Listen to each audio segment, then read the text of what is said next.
Hey guys, welcome back to my channel. I hope you guys enjoyed the last video. Please don't forget to like and subscribe. If you are new, welcome. My name is Letitia. I am doing videos as far as like weight loss, being a mom, all that good stuff. So let's get into today's video. That was hard to say. Just so you know, right now my throat's kind of hurting. So if I sound a little bit different and if I keep drinking like water, which I have by me, I apologize, but we're trying to make the video. So anyways, this is going to be Carter's birth video or labor video, birth video, whatever you want to call it.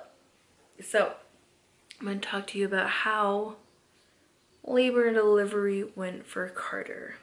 Okay, so Carter's birthday is October 3rd, 2013. When I got pregnant with Carter, I was 22, but then I ended up turning 23. So I was 23 when I had Carter. My whole pregnancy was great. Everything was fine. I didn't really have a lot of pains. I didn't really have a lot of anything like that. Everything was totally normal, I guess. I went in for my 40-week checkup with Carter and my doctor checked my cervix. He was like, you're like 1 centimeter dilated and you're like barely effaced at all. I didn't know what any of that meant, so I was just like, okay, whatever you say, sir. Then he was like, well, I'm going to induce you tomorrow, so I want you to come in to the hospital at like 7 o'clock at night or 7:30, and we're gonna give you a pill that's gonna soften your cervix, and then we're gonna give you a sleeping pill to help you sleep through that whole process. And I was like, okay.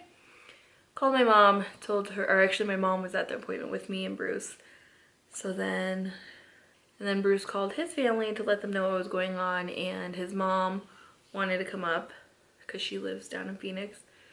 And she was like, well, I want to be there, but I won't come until the morning of like they're giving me everything else. So we're like, okay, and Bruce's brother ended up just coming up because he wanted to be there, which is fine because he's Uncle Joe.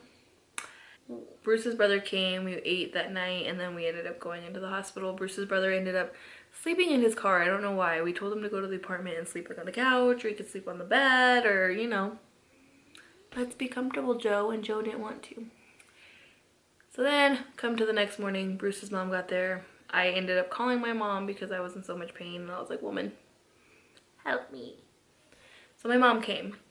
Bruce's mom was there and Bruce's brother was there. I read some like mom group things and like how like the guy wants his mom there, or he wants like somebody in his family there, and like the wife or the girlfriend is just like, no, meh, meh, meh, meh, meh. And like my thought, maybe it's because my nephew was born with special needs and they didn't know if he was gonna make it. My sister's boyfriend at the time, it was only my mom and us. Like he didn't have his family there at all. And it's not like my sister said no, but he ended up being delivered here and his family is down in Phoenix. But anyway, point is, I was totally fine with Bruce's family being there. I wanted them to be part of it because Bruce is the baby and everybody just loves that man like I do. So, I don't know. That's my thing. Let your man have who he wants there, because not only is that your baby, that's his baby too. Just saying. And like, what if something happens and he needs his family there and you said no? Wouldn't you feel bad? I would feel bad. Like, what if something happened to me and Bruce didn't know what to do, and like my mom was there, not really like just upset as he is, and like he didn't have anybody to lean on him. Like, I don't know. That's just my thought process with it. So Bruce's mom and brother was there. So in the morning, they gave me the Pitocin. You don't know what Pitocin is? It is the devil. It is painful.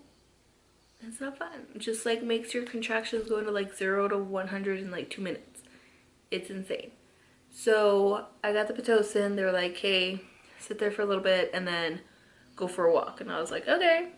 So then I went for a walk and I started like dying. Oh my god, like the how bad it hurt when I was walking. I was like, oh my god, I don't want to walk no more. I was like holding on to everything I could. And like Bruce and my mom. So we ended up going back to the room. And I was trying to relax there, but apparently I'm really bad in pain. Like that severe pain. Usually like in like everyday pain, I'm just like, ah, that kind of hurt. Like that sucks. But in labor pain is a whole different ballgame. Let me tell you. We ended up going back to the room. Sat there for a little bit. I wasn't handling the pain well, so like when you're having a contraction, you're supposed to just like breathing your troubles away. But you're not supposed to like tense up your body, because you know when you get hurt, you're just like, ow, like, you know, you kind of just like, You're not supposed to do that. You're literally just supposed to like breathe through it, relax your whole body, just be like one with your body. Well, smart person I am, I did not take labor classes or Lamaze classes, whatever they're called. I just went all in, not knowing what to do. My nurse was getting kind of upset with me. She was just like, you know what, you need to stop, you just need to breathe. And at one point I was having a contraction and I grabbed Bruce's hand and I was squeezing it because I was like, oh my god. And I was literally just using my hand to squeeze, but like the rest of my body was pretty like, you know, relaxed. She literally grabs my hand from Bruce's hand, pulls it away, and said, that's counterproductive. And I was like, girl, you not really, like, I'm pretty sure you probably have kids and you realize that I'm in a lot of pain right now and I just want to punch you in the face. But I didn't. So I was just like, you know what, girl, fine. So then finally I asked them, can I take a bath? Like, I really want to take a bath. I want to like calm my body down. And they said, okay.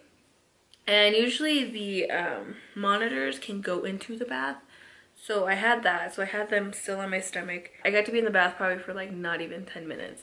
And she came in and she was like, I really can't get the baby's heartbeat. You're going to have to get out. And I'm like, oh, okay.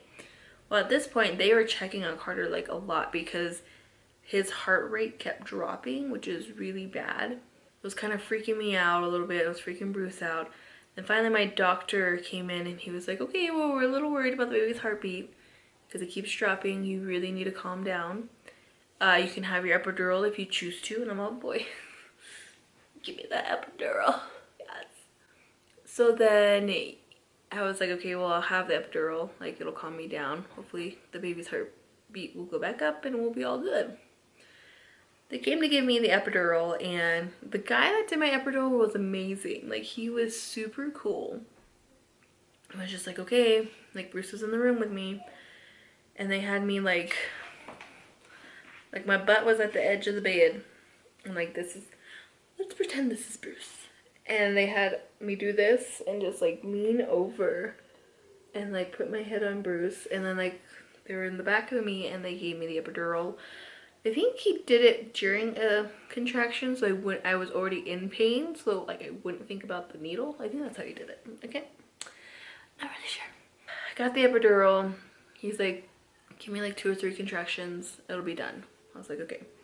So then they slowly stopped feeling so intense and I got to relax. And my mom's like, do you remember taking a nap? And I was like, nope. She's like, you passed out for like an hour. Which is good because I rest my body and the baby and everything was fine. Because that was probably around 3. A couple hours later, they checked me and they're like, okay, you're almost there. We're gonna have your doctor come check you, do all that. So he came in, he checked me, things were going good. Around 7, I believe it was around 7. Because I think he was born at 8:43. Pretty sure it's 8:43 at night. It was around, I think, 8 o'clock or 7:30-ish. My best friend came and he was like, I'm just here to see you. I don't want to see you give birth. So we just came. He brought one of our other friends. And I was like, okay, like, fair enough. So then literally 2 seconds after he got there, they're like, hey, we gotta check her again. Can you guys all please leave? So it was just me, Bruce, my mom, and Bruce's mom. And they checked me and they were like, oh, his head is like right there. So when they checked, they were like, oh my god, his head's like right there. So we're gonna get everything in here and we're gonna start. I'm gonna call your doctor, we're gonna get ready. Well, they got everything ready and then apparently somebody came in who really needed help. So they were like, just give us a second. They all came back in after that and they kicked everybody out. So when I was actually giving birth to Carter, only my mom, Bruce's mom, Bruce, and me, obviously, were in the delivery room. And I always told everybody, like, you know, hips up, like nobody needs to be down there, stop it. Well, I totally didn't care after like my, you know, feet were in like stirrups and I was like getting ready to push. And again, I wasn't really prepared for the pushing. It said, you know, you can push between like 20 minutes to like 4 hours, and I was like, what? Okay. It scared me. Anyways, so they're like, okay, you're getting a contraction, push. And I was like, I don't know if I wasn't pushing right or maybe my body was not in the right like angle. It just wasn't happening for the first like 5 minutes, I think. They were like, okay, well, we really need to get the baby out. Like, you're not pushing right or something. So this happened within like not even 10 minutes of like me, my first push. And this guy like came out of nowhere, walks around because they were gonna get the vacuum. I was like, no, because I had heard that, you know, it can like rip their hair out and like all kinds of stuff. And I was like, no. And I was having a native baby, so I knew he was gonna have hair. So then I was pushing, and all of a sudden he like comes like in the back of me. So this me, like this, he pushed me up. Like just uses his hand, pushes me up. And it's like, okay, push. And I was like, okay. So I pushed. Kid you not even like 5 minutes later, like after all that pushing and me being at that angle that the guy pushed me at, Carter came out. They grabbed him, they checked him.